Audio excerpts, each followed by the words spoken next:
Hi everyone! Your path to a cabin crew career starts here.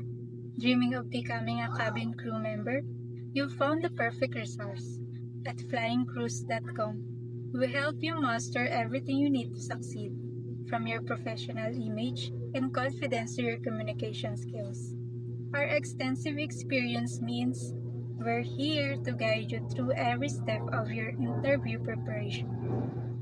On our blog, you'll find resources that cover interview preparation, get effective tips, practice with mock interviews, and learn how to answer common questions with confidence. Professional image, master proper grooming, presentation, and body language to make a lasting impression. Communication skills, learn the essential soft skills needed to interact effectively with passengers and crew. So, whether you need specific interview tips or a complete training guide, flyingcruise.com is your go-to resource for becoming a confident and successful cabin crew professional.